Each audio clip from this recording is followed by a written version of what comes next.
kita kan tahu penegak hukum menurut ketentuan itu ada 4 gitu ya. Walaupun saya nggak setuju sebenarnya 4 ya, yaitu polisi, jaksa, pengacara, hakim. Sebenarnya saya nggak begitu setuju satu dan hakim dan pengacara itu disebut penegak hukum gitu ya, karena saya punya argumentasi tersendiri. Obstruction of justice saat ini sangat hangat dan sering sekali terdengar di telinga masyarakat. Akan tetapi mengenai itu kan multitafsir. Banyak sekali penafsiran yang begini, begitu. Untuk memberikan pencerahan baru untuk masyarakat, saat ini saya sedang bersama abang saya, Bang Devrizal Jamaris, advokat senior dan juga aktif di beberapa organisasi yang sebenarnya expert di hukum bisnis, tapi kali ini saya meminta beliau untuk membahas masalah pidana, contempt of court, yang berkaitan dengan obstruction of justice. Apa kabar abang? Selamat siang. Selamat siang. Mbak Rizka, apa kabar? Baik. Sehat, alhamdulillah. Sehat. Abang sehat ya? Alhamdulillah, ya sehat. New normal, jadi abang udah padat dan Ya, alhamdulillah sibuk. kita udah cukup sibuk, bukan hanya kesibukan profesi tapi juga kesibukan organisasi. Organisasi. Ya, Mungkin teman-teman perlu tahu juga abang aktif di organisasi mana aja tuh. oke. Untuk organisasi profesi sebagai advokat, saya sudah lama aktif di Asosiasi Advokat Indonesia (AAI). Kebetulan saya wakil ketua umum 4 bidang pelantikan dan penyumpahan advokat. Yang baru-baru ini hasil Munas Makassar ya. Selanjutnya saya juga aktif di HKHPM sebagai anggota, di Asosiasi Kurator dan Pengurus Indonesia, di Perhimpunan Pengacara Perpajakan Indonesia yaitu Perjakin, dan di luar itu, di luar profesi advokat, saya juga cukup aktif di organisasi pengusaha. Nah, di sini kebetulan saya sebagai wakil ketua umum bidang hukum untuk Jaringan Pengusaha Nasional, Japnas. Selanjutnya saya juga kebetulan dipercaya sebagai wakil komite tetap untuk urusan hak asasi manusia di Kamar Dagang dan Industri Kadin Indonesia di bawah kepemimpinan Pak Arsyad Rashid. Banyak sekali, itu gimana abang bagi waktunya tuh dikit ya? Makanya Mungkin karena kita bertemu hari ini karena itu kali ya, gitu kan? ya kemarin kan juga ketika Mbak Rizka minta saya ketemu kebetulan ada menjalankan ibadah umroh, dan setelah itu lanjut dengan ada acaranya Rapimnas Kadin yang kebetulan saya juga masuk terlibat sebagai OC ya, panitia waktu itu.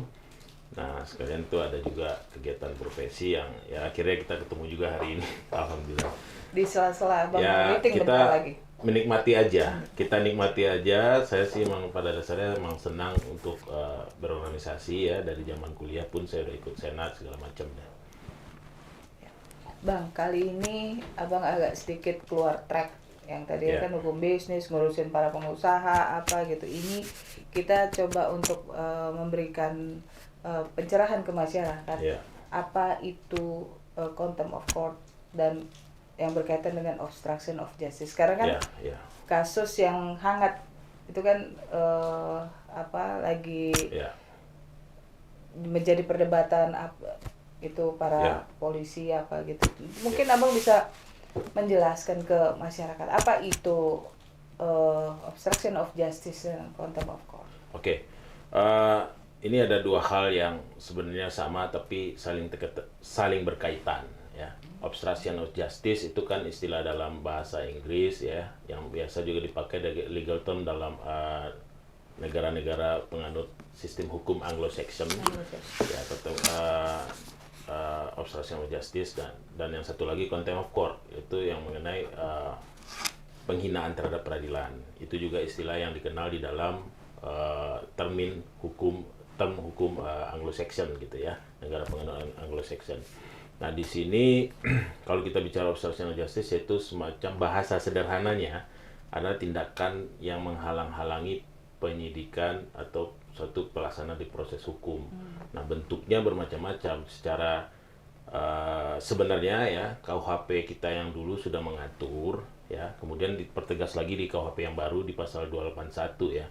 Di sini dibikin lebih sederhana, tapi udah mencakup semua yang sudah masuk di pasal 221 ayat 1 221 ayat 1 dan ayat 2 dulu di KUHP yang lama.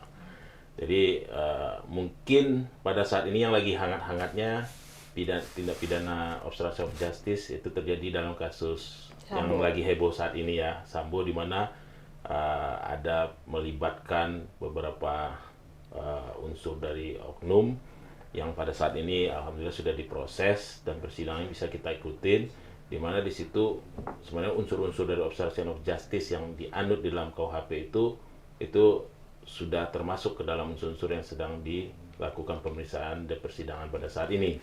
Di mana menurut pasal 281 KUHP yang baru, saya boleh baca ya. Jadi setiap orang yang menghalang-halangi, mengintimidasi atau mempengaruhi pejabat yang melaksanakan tugas penyidikan. Jadi dalam tingkat penyidikan di kepolisian gitu ya, terus dalam tingkat penuntutan Jaksa. dan tingkat pemeriksaan pengadilan. Jadi obstruction of justice itu di 3 tingkat. Di 3 tingkat proses hukum ini, kalau terjadi tindakan menghalang-halangi itu bisa dikatakan termasuk dalam suatu tindak pidana obstruction of justice. Nah, terus bahkan sekarang dipertegas lagi atau dalam pelaksanaan putusan, ya, dengan maksud untuk memaksa dan membujuk agar melakukan atau tidak melakukan tugasnya dipidana dengan pidana penjara 7 tahun. Jadi termasuk pelaksanaan putusan. Kalau ada pihak-pihak mempengaruhi penegak hukum untuk tidak melaksanakan putusan atau menghalangi pelaksanaan putusan, itu bisa dikenakan ketentuan pasal obstruction of justice ini. Ini pengaturan ini lebih simpel dan lebih padat dan jelas ya, diatur di KUHP yang baru, yang mana sebenarnya disarikan dari ketentuan KUHP yang lama 221 dan 221 ayat 1 dan ayat 2 dari KUHP yang lama. Nah, sedangkan contempt of court itu adalah bagian sebenarnya dari obstruction of justice sebenarnya. Tapi dia tidak bisa dikatakan juga dikatakan sebagai obstruction of justice karena diatur tersendiri. Jadi penghinaan pengadilan itu lebih kepada Personal. bagaimana supaya tercapainya suatu proses peradilan itu jadi lancar, sehingga tidak menghalangi tidak menyebabkan proses peradilan menjadi terganggu oleh adanya suatu tindakan-tindakan yang dilakukan oleh para pihak-pihak yang menjadi penegak hukum dalam sistem pemeriksaan peradilan itu sendiri maupun pihak luar gitu ya. Nah, dulu diatur juga mengenai saya boleh lihat dulu di ketentuan yang lama, itu di pasal 207 KUHP, pasal 217 KUHP, pasal 224 KUHP itu mengatur juga tuh mengenai bagaimana untuk menghormati lembaga peradilan, lembaga rekan sejawat dan para penegak hukum yang lain ya. Nah, ini sebenarnya sudah diatur, tapi kemudian di saat ini sudah diatur lebih ini lagi ya, lebih terinci lagi di pasal 278, 279 KUHP yang baru. Cuman ada yang menarik Bang di situ kan. Ketika itu ada ancaman hukumannya adalah bayar denda. Oh iya. Nah, ini saya bacakan sedikit di pasal 280 ya. 280 dari KUHP yang baru. Nah, di pasal 280 KUHP yang baru itu diatur ada 4 gitu ya.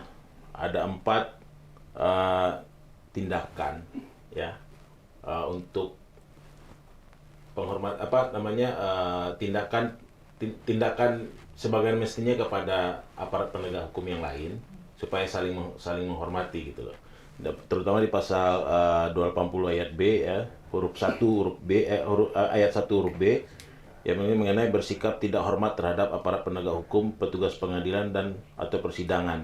Nah, ini sebenarnya akan menjadi suatu persoalan juga di kemudian hari ya, karena ini kan diaturnya dengan denda, pidana denda. Nah, sementara maksud dan tujuan dari contempt of court itu adalah supaya terjadinya kelancaran persidangan gitu ya, saling menghormati. Nah, kalau terjadi di sini perbedaan pendapat, tata cara berbahasa, ini akan menjadi potensi akan adanya aduan terhadap pihak para antar penegak hukum itu sendiri ya dalam persidangan, sehingga akan menimbulkan persoalan yang substantif lari ke masalah subjektivitas antar para penegak hukum itu sendiri. Nah, ini akan mungkin ya yang bisa saya bayangkan ya, Indonesia ini kan suatu negara yang sangat multi ras, majemuk, di mana masyarakatnya antara masyarakat di barat dengan yang timur tuh punya tata cara, bahasa dan adat istiadat yang berbeda. Nah, ini akan memunculkan potensi-potensi konflik yang tidak penting menurut saya. Kalau seandainya pasal ini diterapkan gitu ya, pasal ini diatur secara khusus dalam KUHP pidana, walaupun itu disebutkan sebagai delik aduan, saya yakin ini bisa jadi akan menjadi suatu tren tersendiri nanti. Kalau merasa tidak puas atau merasa kalah berdebat, lapor. Nah, kemudian atas laporan tersebut kan menimbulkan satu proses hukum tersendiri dulu, harus ada pembuktian terlebih dahulu kan. Hingga ini munculkan persidangan-persidangan nggak perlu nanti suatu saat untuk penegakan dari pasal ini sendiri gitu loh. Masalah penghinaan atau pencemaran, kalau pencemaran nama baik sebenarnya sudah ada aturan tersendiri kan. Udah ada pasal tersendiri yang mengatur itu. Nah, kalau masalah bersikap, hormat menghormati, ini sangat subjektif. Jadi ini pasal ini menurut saya seharusnya di KUHP yang baru ini tidak perlu ya, karena sebenarnya masalah pencemaran ataupun penghinaan terhadap institusi hukum yang lain itu sebenarnya sudah diatur juga sebelumnya di KUHP yang lain ya, di pasal yang lain, dan juga diatur juga di undang-undang yang terkait sendiri, misalnya undang-undang kejaksaan, kepolisian, dan undang-undang advokat itu sendiri gitu loh. Itu diatur juga tersendiri mengenai cara menghormati rekan sejawat segala macam. Jadi ini menurut saya tidak harus, karena KUHP itu kan adalah payung hukumnya gitu ya. Sebenarnya jadi ini akan membingungkan, akan terjadi semacam mungkin konflik interpretasi antar peraturan perundang-undang itu sendiri. Jadi konflik antara peraturan perundang-undang yang berlaku, sehingga nanti akan menimbulkan kesulitan sendiri dalam penegakannya. Multitafsir berarti Pak? Multitafsir. Nah, ada perluasan penafsiran nanti di situ. Nah, ini juga membuka celah bagi para penegak hukum untuk kita bukan mencurigai ya, kita mencoba untuk husnuzon, untuk berprasangka baik ya kan. Ya ini akan menimbulkan subjektivitas yang tinggi nantinya. Nah, yang kedua, masalah pidana denda. Denda itu kan nanti sebagai pemasukan kepada negara. Sementara penghinaan atau konflik antara para penegak hukum itu adalah masalah pribadi kan. Iya. Jadi seolah-olah ini negara memajang mendapatkan keuntungan dari konflik pribadi tersebut, sehingga tidak tercapai secara filosofis. Tujuan dari pasal contempt of court itu adalah untuk supaya demi kelancaran peradilan, penghormatan kepada lembaga peradilan, tapi justru penegakannya ketika ada pengaduan-pengaduan yang kemudian dihukum dengan denda, ya negara yang dapat uangnya. Jadi tidak ada deterrent effect mungkin yang akan dimunculkan di situ, tidak ada efek jerah. Jadi buat apa gitu kan? Menurut saya sih ketentuan ini sudah cukup diatur di undang-undang advokat, di undang-undang kepolisian, undang kejaksaan itu sendiri. Code of conduct masing-masing. Betul. Nah, apalagi di dunia advokat kita juga terikat kode etik, sehingga potensi kalau kita misalnya terjadi konflik dalam persidangan dalam konteks perdata ya, kita kalau ada masalah penghormatan rekan sejawat itu sudah diatur dalam etika, kode etik gitu ya, kode etik dan undang-undang advokat kita sendiri. Jadi nggak perlu saya rasa diatur dalam KUHP. Berlebihan juga Bang ya? Betul. Bang, aku bahas sedikit masalah obstruction of justice yang masyarakat dengar nih sekarang ini kan, terkait kasus Sambo. Kita nggak mau masuk ke penembakan itu, terserah dia lah gitu kan. Tapi di sini ada 97 oknum polisi yang harus bersentuhan dengan obstruction of justice. Nah, kalau menurut Abang, apakah fenomena ini ini karena nggak mungkin perintah jabatan doang, ya kan? Diperintahkan terus obstruction of justice gitu. Padahal etikanya mereka kan disumpah jadi aparat penegak hukum itu, artinya ya sudah sudah paham, mereka nggak boleh Ya. ada rambu-rambu Ya. gitu. Ya, kalau menurut abang nih apa nih fenomena Oke. apa? Ya, terima kasih. Pada dasarnya ya, setiap profesi penegak hukum, kita kan tahu penegak hukum menurut Ada ketentuan itu ada 4 gitu ya. Walaupun saya nggak setuju sebenarnya 4 ya, yaitu polisi, jaksa, pengacara, hakim. Sebenarnya saya nggak begitu setuju satu dan hakim dan pengacara itu disebut penegak hukum gitu ya, karena saya punya argumentasi tersendiri. Karena Nanti penegak kita hukum itu sedikit adalah, abang kasih. ya kalau penegak hukum itu menurut saya adalah lembaga yang menegakkan peraturan perundang-undangan, ya kan. Sebenarnya kalau hakim itu lebih kepada pemutus. Jadi dia tidak menegakkan peraturan. Jadi dia tidak hanya segera menegakkan hukum, tapi menegakkan keadilan juga. Nah, lawyer juga hampir sama dengan hakim gitu loh. Kita tidak bicara sebagai pelaksana dari penegakan suatu undang-undang. Kita mencoba untuk dalam suatu sistem peradilan, ya kita mencari keseimbangan dalam sistem peradilan supaya terciptanya hukum yang pasti dan adil gitu. Nah, cuman saya nggak tahu, mungkin ahli lebih, tapi dalam pandangan saya sebagai praktisi gitu ya, lebih cocoknya itu ya penegak hukum. Maka kenapa istilahnya kalau di luar negeri tuh, ya setahu saya tuh polisi itu law officer gitu kan, ya kan, petugas gitu kan. Kenapa istilahnya ada petugas kepolisian ya kan? Dan jaksa itu kan memang penuntut gitu kan. Jadi memang dia bekerja atas dasar peraturan perundangan berlaku, ada asas legalitas yang mengikat dia. Ya kan, kalau pidana itu mengandung asas legalitas, tanpa ada suatu peraturan perundang yang mengatur suatu tindak pidana, maka itu tidak bisa dikatakan pidana. Jadi mereka tidak bisa bertindak di luar itu. Sementara kalau kita advokat itu bisa beyond itu gitu loh.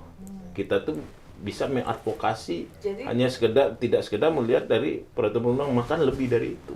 Jadi apa namanya? Ya Mitra kita penegak hukum kan?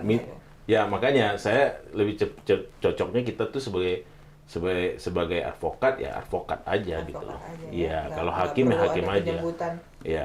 mitra. Itu pandangan saya ya secara pribadi, itu bisa pro dan kontra lah soal itu gitu. Ya.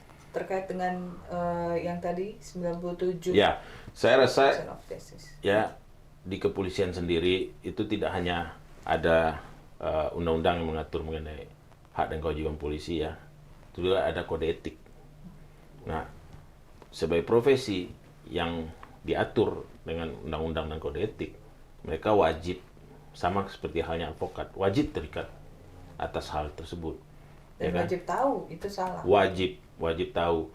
Jadi kalau seandainya kita dihadapkan, sama aja kayak advokat gitu kan, kalau kita dihadapkan harus melakukan pelanggaran hukum atau tidak, ya kita wajib tunduk lihat lagi itu kode etik kita dan ini tadi undang-undang yang mengatur mengenai profesi kita.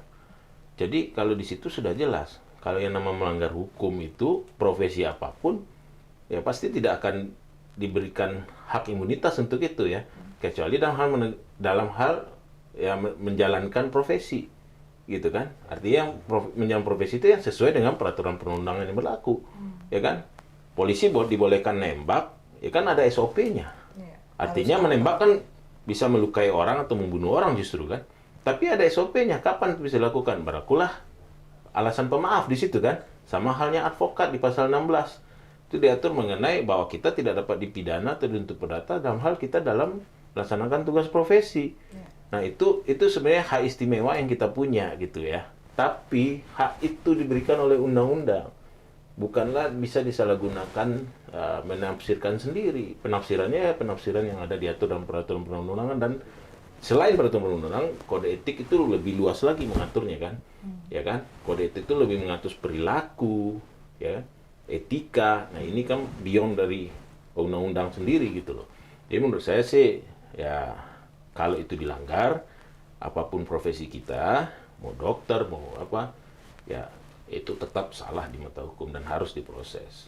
Dan seharusnya bukan, walaupun mereka sudah menjalani sidang kode etik gitu bang, tapi unsur pidananya kan nggak harus lepas kan?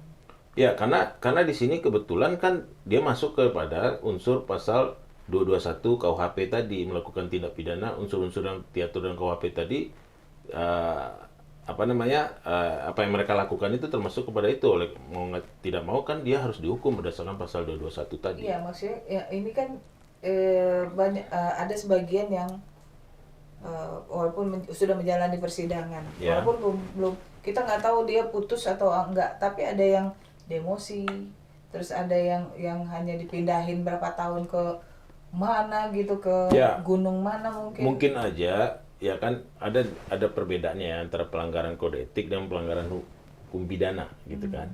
Nah, mungkin yang sekarang diproses di dalam Pengadilan Negeri Jakarta Selatan atas kejadian ini itu yang telah dia dikonsider ya setelah hasil dari pemeriksaan di penyidikan gitu kan, dikonsider dia terbukti memenuhi unsur-unsur pasal 221 yang mengenai obstruction of justice tadi. Tindakan penghalangan penyidikan, penghilangan alat barang bukti segala macam itu dia terbukti. Ya, sepertinya dia punya penyidik mempunyai dasar untuk membawa dia ke ranah pidana. Mungkin yang soal mutasi tadi hanya memenuhi unsur-unsur pelanggaran kode etik. Ya, itu mungkin yang saya lihat. Jadi sehingga dia sanksinya sanksi kode etik saja. Saya rasa itu yang jadi pertimbangan. Tapi abang sepakat nggak kalau seandainya ada pengetahuan yang hukuman itu ditambahkan 2/3 karena dianggap mengetahui? Ya, kalau itu kan ketentuan pidana yang mengatur mengenai perbantuan ya kan atau turut serta, dan itu memang sifatnya itu mandatory ya, wajib gitu. Jadi itu bukan artinya penambahan hukuman atau tidak pengurangan, itu kan bagian dari sanksi yang diatur dalam KUHP itu sendiri, sehingga itu memang harus diikutin gitu kan, karena itu memang undang-undang pidana kita yang mengatur. Dan harusnya para pelaku obstruction of justice apapun bentuknya, mau itu atas perintah atau apa, yang penting dia ya kan hukum sudah di KUHP kan udah diatur kan, ada perannya masing-masing, ada sebagai peran otak, sebagai pelaku, sebagai turut serta, dan sebagai yang menyediakan sarana prasarana gitu loh. Nah, itu sudah punya porsinya masing-masing dalam KUHP pidana kita. Saya rasa di KUHP pidana baru pun juga begitu. Itu prinsip pemidanaan yang udah baku ya di dalam aturan kita.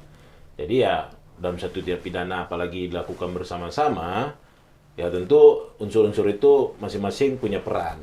Nah, itu yang sekarang lagi dibuktikan di pengadilan apakah memang sesuai dengan apa yang dituntut ke mereka, yang didakwakan kepada para terdakwa ini, ya akan terbukti apa tidak. Nah, mari kita saksi bersama. Karena bagi saya ini penting ya. Karena ini harusnya memberikan deterrent effect kepada para penegak hukum lain yang mencoba-coba lagi gitu loh.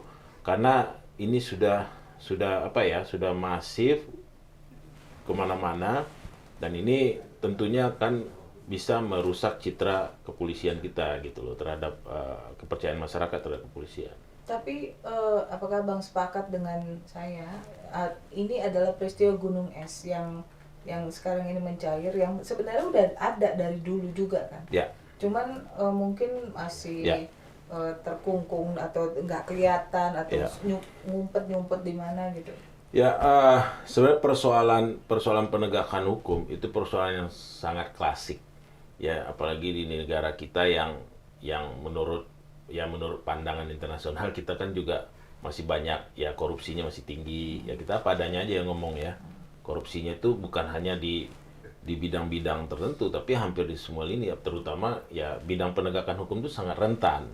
Penegakan hukum di mana-mana di negara, bahkan Amerika aja dulu ya, itu juga polisi atau penegak hukum atau jaksa atau hakim juga, kalau kita lihat di film-film mafia zaman dulu gitu kan, memang terjadi itu sebenarnya realita dari fakta. Dan sampai saat ini mungkin masih ada ya, tapi ada political will ya untuk mereka untuk mau menyelesaikan ini dengan sungguh-sungguh. Nah, kelebihannya ya, kalau saya perhatikan nih pandangan saya terhadap Amerika, setiap ada peristiwa itu penegakan hukumnya dijalankan sungguh-sungguh, sehingga fenomena yang dulunya mungkin banyak, fenomena di bawah gitu kan, itu bisa terselesaikan karena setiap kasus yang mencuat ke atas, yang fenomena gunung es tadi, itu benar-benar diselesaikan sampai tuntas, sehingga itu akan secara bertahap akan selesai ke bawah nanti kalau penyelesaiannya bagus di atas, dan ada landmark decision yang benar-benar akan menjadi yang patut kita ingat berulang-ulang nanti gitu ya. Selalu kita mungkin dalam kurikulum pendidikan para penegak hukum ke depan, polisi, jaksa atau siapapun itu ya, kasus ini bisa dijadikan contoh kasus untuk jadi apa? Untuk jadi beban kurikulum lah dalam pelajaran ilmu kepolisian nanti di suatu saat gitu ya, sehingga ini bisa menimbulkan efek jera ataupun ya tindakan preventif lah ke depan supaya hal-hal ini tidak terulang lagi. Ya kalau bilang fenomena gunung es ya ini memang diakui sendiri kan oleh banyak instansi bahwa judicial corruption di Indonesia masih tinggi. Ya baru ini kita lihat Hakim Agung ada yang ketangkap juga, oknum Hakim Agung. Saya tidak mengeneral ya. Oknum advokat juga ada, oknum ya penegakan hukum itu sangat rentan karena ini yang namanya proses hukum, oh ya itu orang-orang yang bersalah atau apa kan mereka kan bagaimana supaya terlepas dari persoalan kan gitu loh. Makanya orang bisa at any cost gitu kan.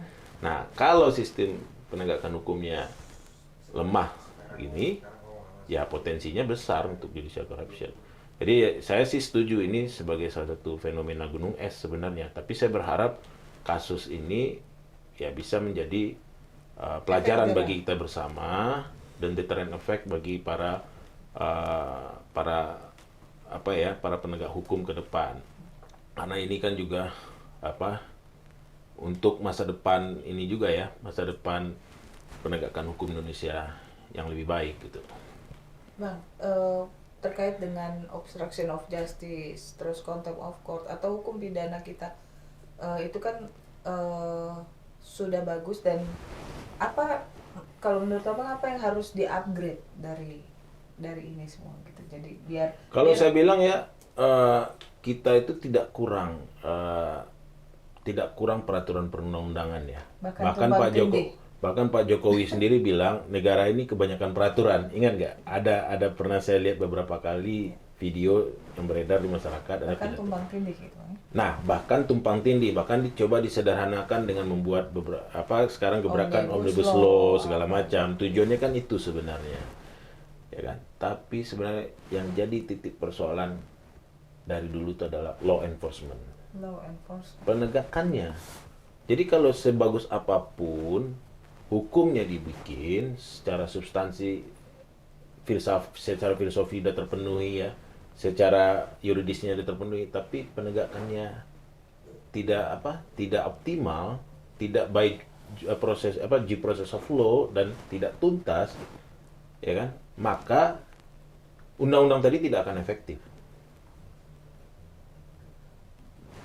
Maksud tujuan dari hukum itu sendiri, itu terciptanya kepastian hukum ataupun keadilan, itu tidak tercapai. Jadi untuk mencapai tujuan tadi memang proses penegakan hukum itu sebagai garda depan. Ya, garda depan dari hukum itu sendiri. Jadi apakah efektif atau tidak. Jadi abang sepakat harus ada yang di-upgrade. Ya menurut saya harus di-upgrade lembaga penegakan hukumnya sendiri. Yang di-upgrade itu bukan dari sisi fisiknya saja, sarana prasarana, tapi lebih juga kepada personalnya gitu loh. Bagaimana membuat personal yang berintegritas. Mungkin aja dinaikin fasilitasnya, ya kan? Atau gajinya atau apanya ya. Ya mungkin seperti yang terjadi di Hong Kong ya, yang kita tahu sendiri bahwa dulu Hong Kong kan juga waktu KPK Hong Kong berdiri kan juga sempat diserbu sama polisi. Seingat saya pernah baca seperti itu ya. Tapi kemudian kan dengan political will yang baik dari pemerintah, kesungguhan dari penegakan hukum ya kan, sehingga akhirnya ya polisi Hong Kong jadi termasuk polisi terbesar di dunia, gitu loh. Saat ini. Kalau tidak salah masuk negara yang korupsinya rendah lah gitu ya. Jadi saya rasa itu bagian dari upaya bersama yang tidak boleh berhenti menurut saya, berkelanjutan, ya kan? Karena terciptanya ekosistem hukum yang baik ya, ada peraturan perundangan upaya legislasi yang bagus dan enforcement yang bagus, maka tujuan hukum itu akan tercapai, sehingga pengaturan ketertiban di masyarakat itu akan terjadi dengan sendirinya menurut saya gitu loh. Tapi kalau kita bicara advokat terkait dengan code of conduct tadi, itu kan tugas dan fungsinya organisasi advokat ya, Bang? Ya, jadi kalau ngomong code of conduct advokat, itu advokat punya lembaga cara menegakkannya sendiri kan, ada majelis kehormatannya kan. Di polisi, di jaksa kan juga punya majelis kehormatan juga untuk pelanggaran-pelanggaran ininya internalnya mereka kan gitu loh. Jadi menurut saya itu hal yang sama. Ya memang itu penting ya buat kelangsungan dari lembaga itu sendiri menurut saya gitu loh. Jadi kalau tidak ya akan semrawut nanti gitu. Jadi selain pasal tadi yang abang bilang itu pasal apa ya, kita mungkin yang membahas dimnya itu lagi buang-buang waktu, dia nggak bisa tidur mikirin itu kali, yang pasal berkaitan dengan denda tadi itu kan terlalu berlebihan. Ya, kalau menurut saya bukan terlalu berlebihan, tapi justru tidak efektif gitu ya. Maksudnya konten untuk membuat satu pasal yang mengatur mengenai bagaimana kita saling menghormati antar para penegak hukum, namun kemudian dimasukin di KUH pidana, padahal itu sudah diatur di undang-undang yang masing-masing di luar ini kan gitu kan.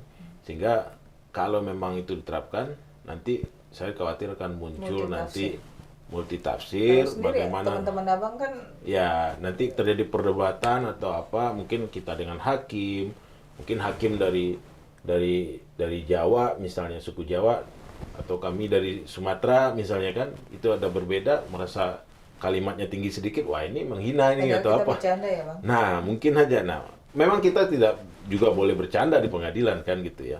Tapi maksud dari tujuan pasal ini sih sebenarnya bagus gitu loh. Tapi ketika ini diterapkan, saya rasa ini tidak seindah apa yang dibayangkan gitu loh.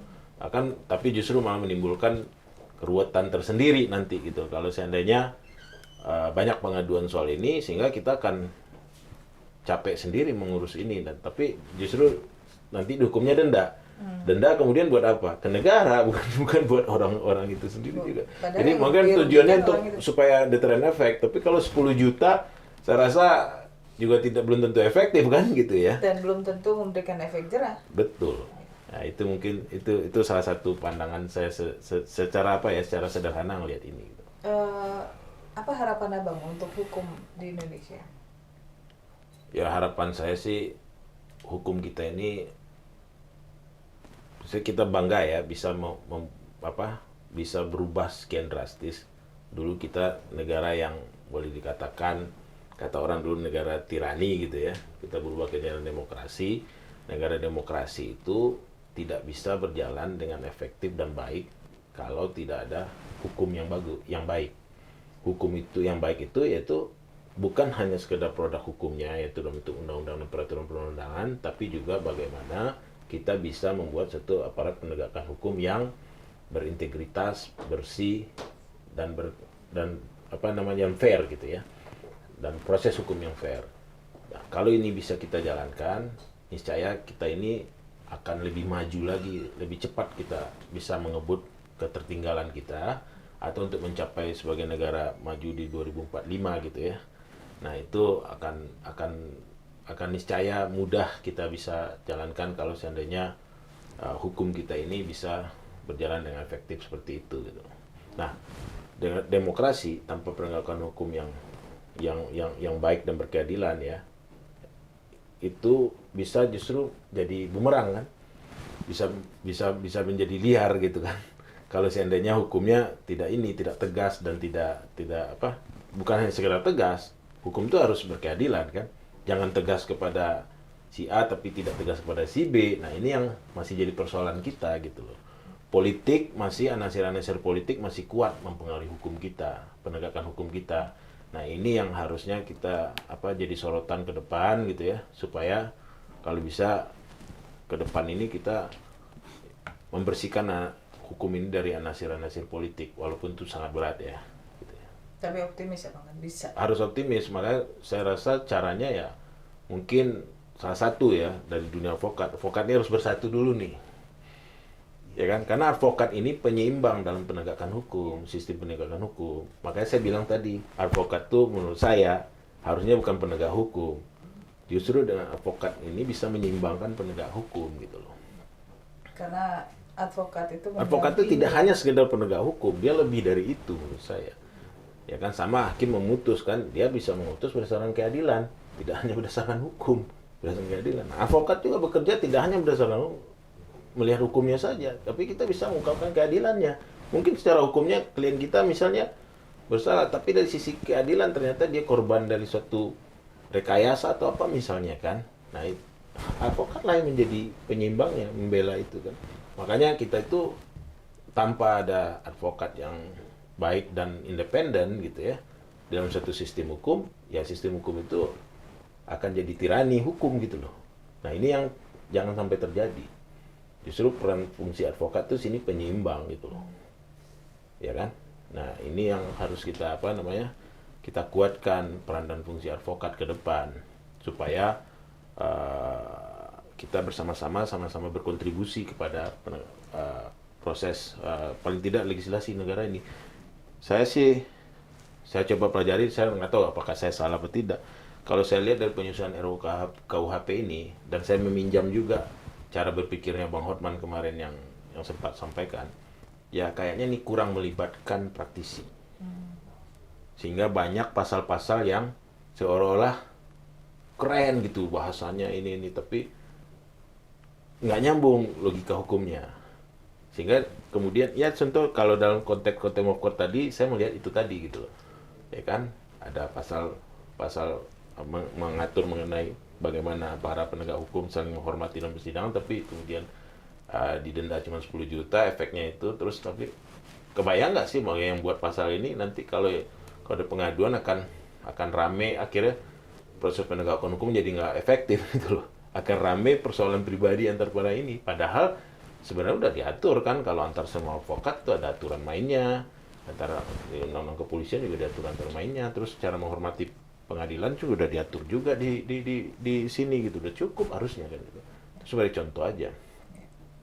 Terus apa ya dalam negara, ya saya balik lagi kepada itu tadi, bahwa dalam negara demokrasi ya memang peran hukum itu harus hukum yang independen itu harus kuat gitu ya, dan advokat yang independen salah satu pilar dari sistem hukum yang ada. Tapi pertanyaannya mungkin nggak bersatu. Udah begini. Saya coba realistis ya. Mungkin buat para teman-teman advokat, kita ini mungkin jangan terpikir untuk organisasinya, tapi bagaimana kita menyatukan profesinya. Nah, memang organisasi wadah gitu ya. Ya kita kan bisa punya pilihan. Sebagai advokat ini kan kita sebenarnya di-hire orang untuk menyelesaikan masalah. Tapi kan lucunya, ketika kita punya masalah, kok kita sepertinya dilihat orang lain ya. Kok kita nggak bisa menyelesaikan masalah gitu loh. Lah, buat apa? Saya teringat Pak JK dulu. Waktu kampanye dia mau pemilu maju kedua kali ya kalau nggak salah ya. Pernah ada pertanyaan dari almarhum Pak Indra Sanun. Ketika itu pertama kali perpecahan Peradi dengan KAI. Waktu itu ada sesi tanya jawab. Saya ingat banget tuh. Saya ada di studio televisi itu. Waktu itu kalau nggak salah di Trans TV kalau nggak salah. Ada pertanyaan dari almarhum bilang, Pak, ini advokat ini terjadi perpecahan organisasi. Bagaimana pandangan Bapak supaya advokat ke depan lebih baik? JK dengan simpel, saya sebagai pengusaha, setahu saya kalau ada masalah, saya datang ke advokat. Nah, kalau ini advokat bermasalah, masa advokat nggak bisa menyelesaikan masalah? Kan advokat harusnya jago menyelesaikan masalahnya sendiri gitu. Ya, untuk itu saya rasa kita lepaskan ego kita dulu. Ya kalau menurut saya mau apa? Untuk menyatukan, secara realistis nggak mungkin dengan satu wadah organisasi, ya kita kan bisa bentuk federasi sebenarnya kan. Nah, cuman ini upaya ini kayaknya masih belum ada yang serius ini. Tapi kita mulai dari AI dulu. Ya, kita mulai dari AI. Ya, rumah kita kembali betul. lagi ya. Ya, kita dari AI kita mencoba untuk terus ya, kalau nggak salah ya dari kita nih, dari pihak AI. Saya nggak tahu apa, saya bilang AI kita atau apa. Ya kita mencoba untuk sama-sama ya punya semangat yang sama untuk bersatu kan. Saya dengar juga yang lain itu juga sama. Cuma sekarang persoalan ketika udah bertemu, ya saya harapkan masing-masing harus menanggalkan egonya lah gitu ya kepada para pemimpin-pemimpin ini ya, pemimpin-pemimpin Ini pemimpin-pemimpin advokat. ini Ya. juga. Saya sih terbuka aja, kita secara personal nggak ada masalah sebenarnya kan. Nah ini kan persoalannya kan persoalan ketika sudah bawa organisasi muncul egonya. Mudah-mudahan itu, ya saya optimis lah nanti kita kalau kita udah lemah kita akan sadar sendiri. Tapi jangan sampai udah terlemahkan banget baru kita sadar gitu loh. Mohon maaf kita di antara profesi hukum yang lain ya dengan kondisi seperti ini justru kita sebenarnya dirugikan. Iya. Ya kan? Saya rasa begitu. Tapi kita optimis Bang. Oh, Rumah kita akan bersatu lagi. harus optimis. Dan saya yakin yang lain-lain juga punya semangat yang sama, mungkin caranya aja gitu yang kita harus sama-sama pikirkan. Cara dan jaim mungkin gitu ya. Ya. Siapa bulan mau deket nih gitu Ya kan. mungkin Mbak Rizka bisa lah. Enggak, bisa memotori misalnya ngundang tiga ketua itu untuk tampil mungkin aja kalau udah dihadapkan ke publik mereka bisa sama-sama menanggalkan egonya. Sedang menuju ke sana Bang. Coba aja. Saya rasa itu salah satu ide. Ini ide dari saya ya. Ya. Coba kumpulkan masing-masing ketua itu, ketum itu untuk bertemu dalam satu meja, tapi di podcast gitu. Maunya apa sih? Jadi kita sama-sama nonton nih, sama melihat gitu loh. Nah mudah-mudahan dengan begitu orang kan, wah gak enak juga nih, lepasin egonya. Mudah-mudahan terjadi. Kalau itu terjadi prestasi loh. Ya kan? Luar biasa bisa jadi presiden yang baik. Nah, tahu diikutin yang lain akhirnya kita ya kalau tidak single bar mungkin federasi kan terbentuk gitu. Kalau udah terbentuk kayak gitu kan tinggal ngatur gini ya. Misalnya untuk proses rekrutmen sama proses kode etik kita bikin bersama kan. Bikin dewan bersama untuk kode etik. Dewan bersama untuk rekrutmen gitu kan. Untuk ujian segala macam. Kan tuh gampang kan sebenarnya. Nggak ada yang susah kok sebenarnya. Formulanya gampang kok. Formulanya gampang dan asal mau aja. Nah, Mau itu. enggak gitu ya Bang. Baliknya kan masalah kemauannya.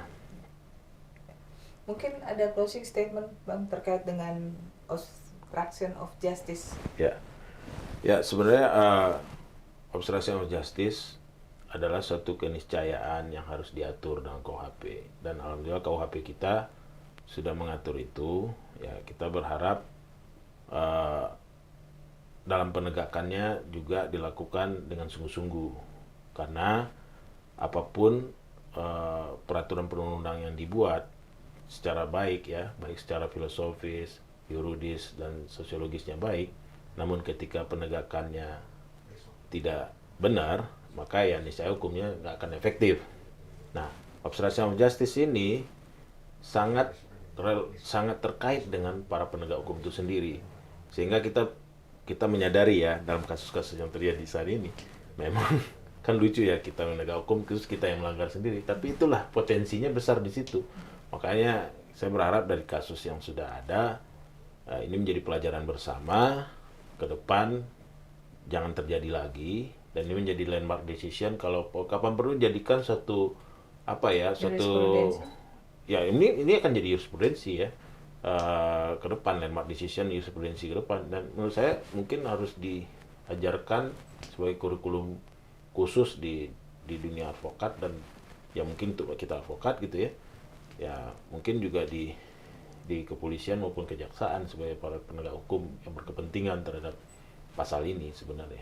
Tapi Abang setuju nggak sih bahwa landasan hukum itu bagus itu mulai dari mahasiswa hukum? Ya, landasan hukum tentu dari dunia pendidikan dulu kan gitu ya. Namun ya itu tadi, ini persoalannya dasen solen kan.